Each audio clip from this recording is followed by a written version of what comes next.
Hey everyone, and welcome to another deep dive with us. Today we're taking a look at something a little different. That's right. Yoga.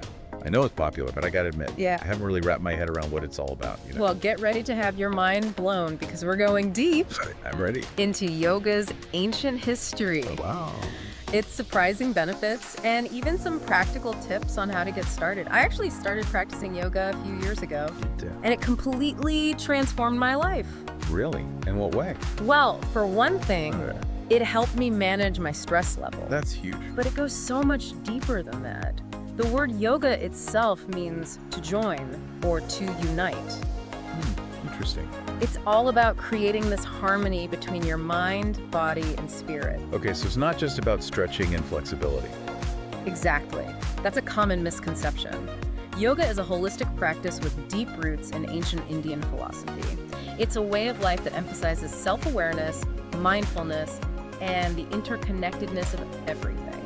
Okay, you said ancient, so how old are we talking? We're talking really old, like 5,000 years old. Wow, that's incredible. Right. Its journey started with the Vedas, ancient scriptures that highlight meditation and rituals. I see. Then we have the Upanishads, which introduce ethical principles and introspection. So how did it evolve from ancient rituals to the yoga we know today? Good question. Around the 4th century BCE, Patanjali's Yoga Sutras became a key text outlining the 8 limbs of yoga. 8 limbs. Yeah, it's essentially a path toward enlightenment, Oh, wow. and it's still relevant today. So even though yoga studios are like everywhere now, the core of this practice has stayed consistent for centuries. That's exactly why yoga can be so transformative. It helps us reconnect with something ancient and powerful within ourselves, no matter what style we practice. Oh, you just touched on something I wanted to ask about Sit. styles. There's so many to choose from. Hatha, Vinyasa, Ashtanga, Yin. It's kind of overwhelming, It can be, you know? but think of it like a buffet. You get to choose what you like. Yeah, I like that analogy.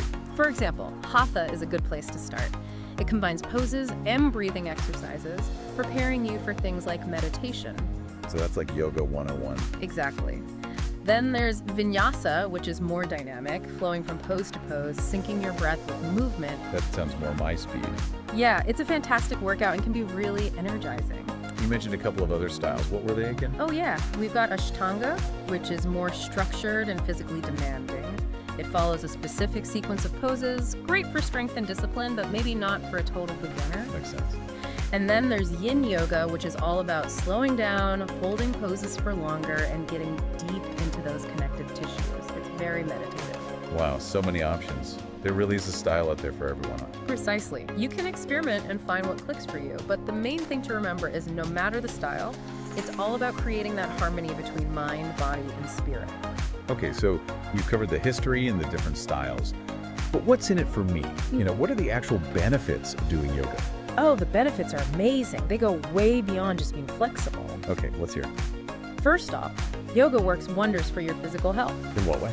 Flexibility, strength, and posture, all improved. Okay. For example, just think of downward dog. Okay. Stretches your hamstrings, strengthens your shoulders, and lengthens your spine all at once. I never thought about it like that. Plus, yoga can be amazing for chronic pain, Really? especially back pain, arthritis, even migraines. Wow, that's impressive. It does this by improving your spinal and joint health. And get this, it actually reduces cortisol, the stress hormone, which can contribute to pain. So yoga is like a natural pain reliever.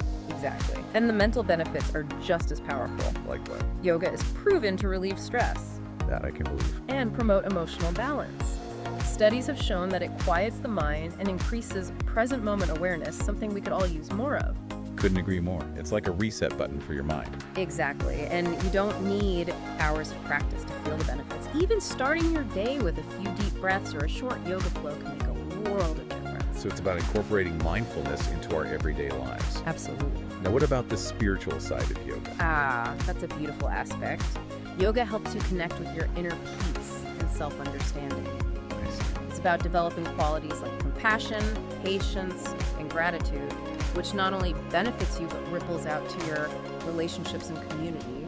So it's about personal growth and having a positive impact on the world around us. Exactly. It creates a beautiful feedback loop. Okay, one last question. Yeah.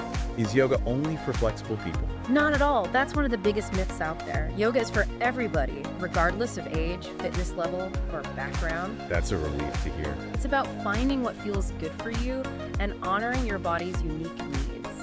So it's not about achieving some perfect pose, but about honoring your body's journey. Exactly. And even a single yoga session can leave you feeling refreshed and more centered. Imagine what consistent practice can do. It's an investment in your well-being, both now and in the future. I'm convinced. So what do I need to get started? You don't need much. A good yoga mat, comfortable clothing, and a quiet space are all you really need. In fact, we'll talk about setting up your space in the next part of this deep dive. That sounds like a good place to pick up next time. It is. You know, we've covered so much ground already. We have. From ancient history to those amazing benefits you mentioned. Yeah. I bet our listeners are already feeling inspired to give it a try. I hope so. Welcome back to our deep dive into the world of yoga. I'm so ready to dive back in. I feel like we barely scratched the surface of yoga's benefits in the last part. You're right, there's so much more to explore. The last time we talked about needing a quiet space for yoga.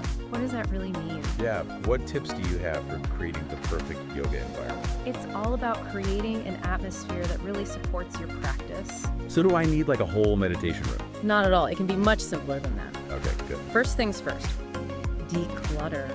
Makes sense. Physical clutter can be super distracting, so tidy up the area where you'll be practicing. Like a calm space equals a calm mind, right? Exactly, and think about things that inspire you. Maybe a plant, a candle, or a diffuser with calming essential oils. Oh, I like that. Even a special object that has meaning for you can make a difference. It's about making your own little sanctuary. Exactly, and don't underestimate the power of lighting. Okay. Natural light is fantastic. Yeah. But if you can't get that, try dimming the lights or lighting candles for a softer, more relaxing feel. I can already feel myself relaxing. Right. And what about music? Do you like to practice with music? Sometimes, yeah. What do you recommend? Choose something calming and instrumental, maybe nature sounds, or even embrace the silence if that feels good to you. So it's all about setting the mood, basically. Exactly, creating a sensory experience that supports your practice. Love it. Okay, so let's say we've got our tranquil space set up. Now what? Now it's time to prepare our bodies for yoga. Okay, how do we do that? Before we even think about poses, we need to talk about the foundation of yoga, the breath. Oh, here we go. I knew breathing was important. It is. It's more than just breathing, though. It's about connecting with your body and your mind. So what's so special about yoga breathing? Well, in yoga, we focus on something called diaphragmatic breathing or belly breathing. Okay. It's all about engaging your diaphragm to breathe deeper. So not just shallow chest breathing. Exactly. Try this. Put one hand on your chest and one on your belly. Got it. Now inhale deeply through your nose. Okay. Feel your belly expand like a balloon. As you exhale slowly through your nose again, feel your belly gently contract. Wow, I can already feel the difference. Right. Just a few breaths like that can be so calming.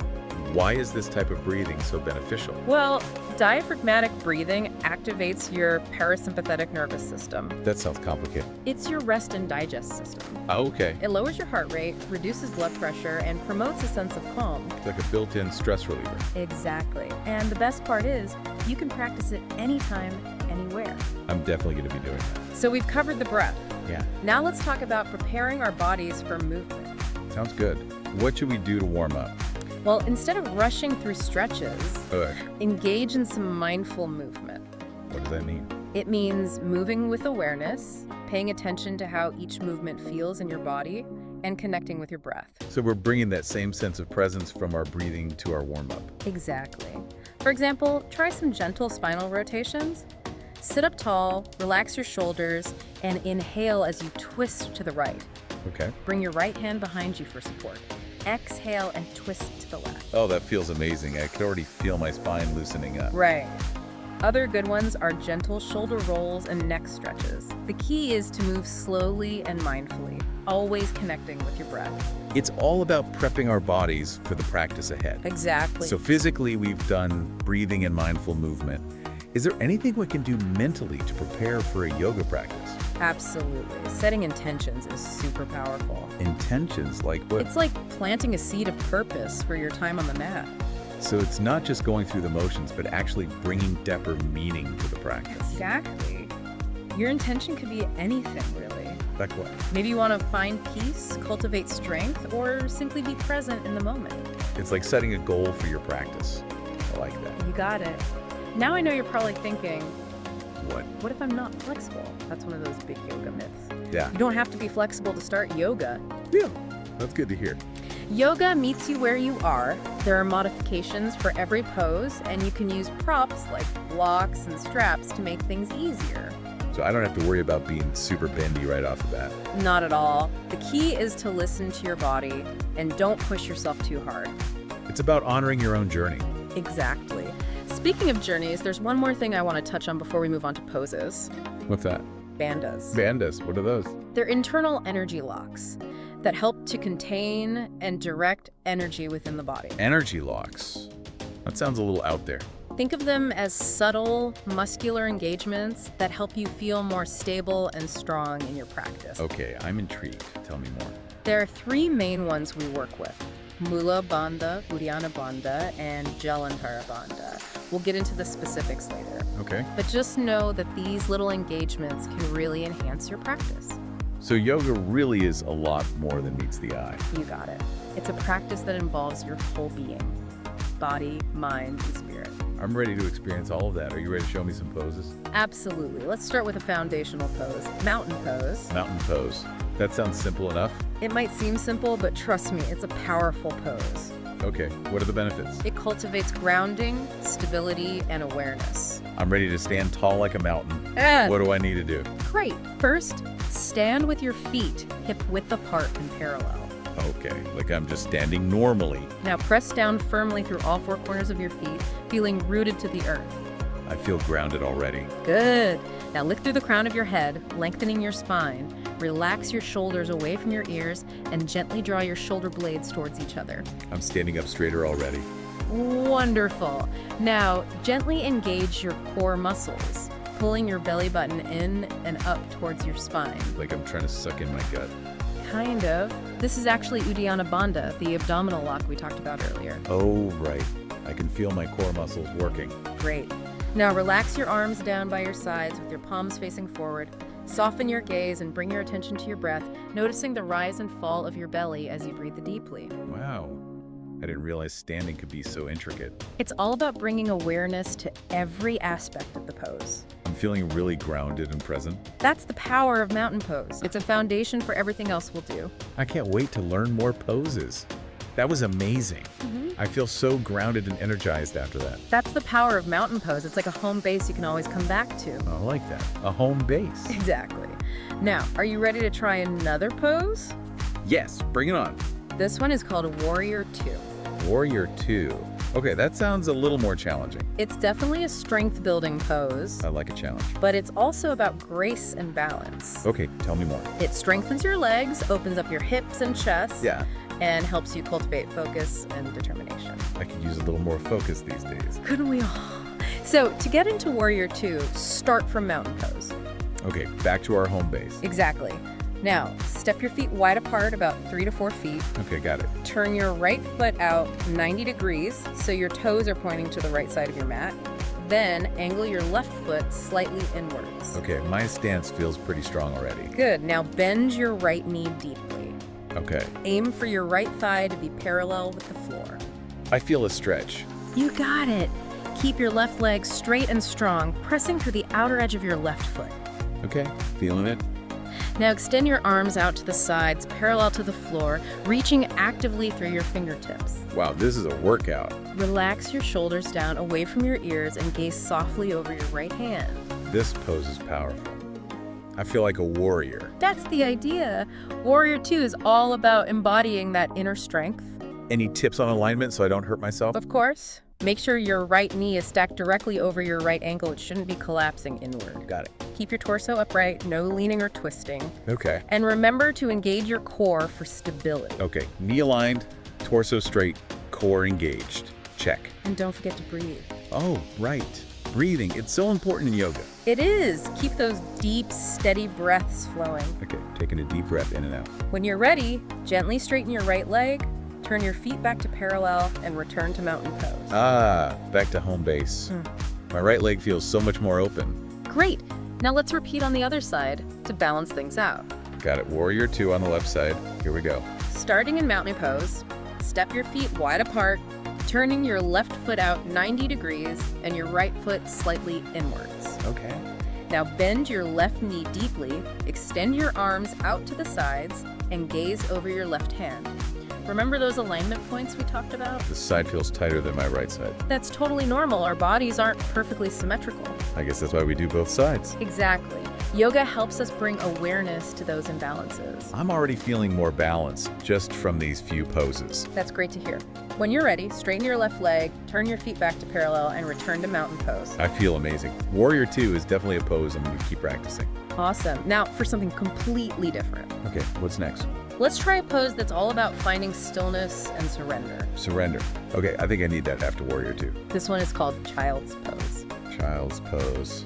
That sounds cute. It is a gentle resting pose. Okay, tell me how to get into it. From mountain pose, bring your knees as wide as your mat, big toes touching. Okay.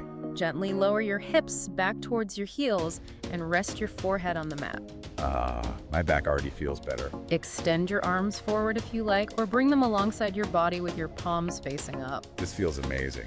It's so relaxing. Just surrender into the pose and allow your breath to deepen. Feel your belly rise and fall with each breath. It's like a mini vacation for my mind and body. Exactly.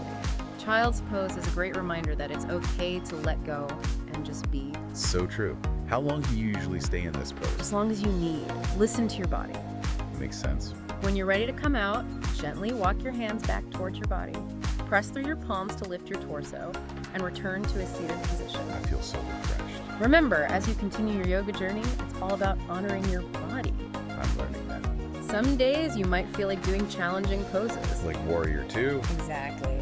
And other days you might need something gentler. like Child's pose. You got it. Yoga is there for you no matter what. Thank you so much for sharing your knowledge with me today.